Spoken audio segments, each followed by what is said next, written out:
So for this specific quest, we're focusing on Group 40. And this group, Group 40, it had some, let's say, interesting matchups.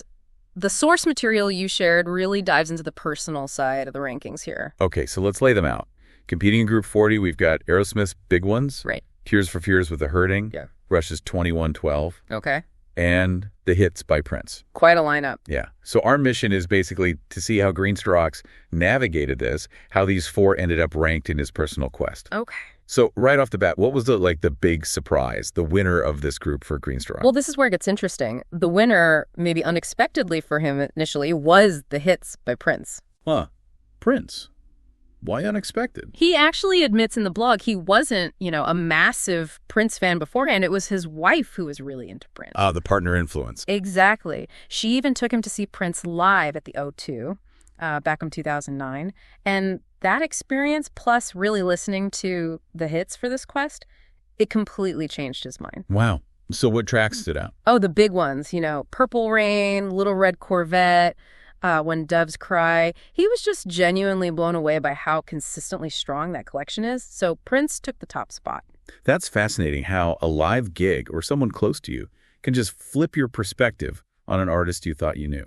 It really speaks to how personal these quests are. Absolutely. And it raises that question about greatest hits albums and these kinds of things. Are they playing by different rules? Good point. They're kind of like a highlight reel, aren't they? No filler. Right. Presents the strongest case immediately. So Prince at number one. Then coming in second was Aerosmith's Big Ones. Okay, Aerosmith. What pushed them ahead of the others? According to Greenstocks, it was mostly down to the production, that slick, kind of powerful rock sound they had on that compilation. It apparently just managed to shade the Hurting by Tears for Fears. Yeah. It's close, though. Right, so production was key there. Now, Tears for Fears. So the Hurting landing third is interesting. They're known for amazing production later on. What was the issue here? Yeah, that's the irony, isn't it? He felt that while the songs themselves were good, the actual production on the Hurting was, well, he called it poor. Poor. Wow. Yeah. Especially, like you said, when you think about how massive and polished, songs from The Big Chair or The Seeds of Love sounded later. So that technical aspect held it back in this ranking for him. Okay, that makes sense. Production can really date an album or just not connect sometimes. So if Prince was first, Aerosmith second, Tears for Fears third, who was at the bottom? And this was maybe the other surprise of the group. Rush, 2112. 2112, last. Really? That's a classic. It is. But for Greenstocks, on repeated listens for this quest, it just didn't hold up as strongly against the others in the group. Why not?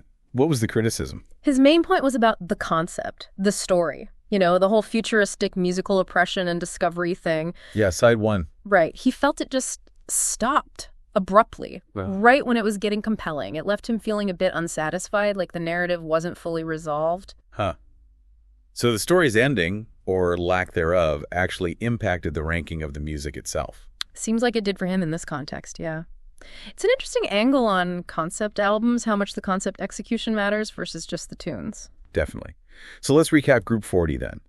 The final order for Greenstocks was, number 1, Prince's The Hits. Yep. Number 2, Aerosmith's Big Ones. Number 3, Tears for Fears, The Hurting. Correct. And 4th, Rush's 2112. It just goes to show, these album quests are so personal, preconceptions can easily get overturned. Absolutely. It's all about that individual journey through the music. Well, that wraps up our look into Group 40 of Greenstocks' album quest. A really unique way to think about music history and personal taste. It really is.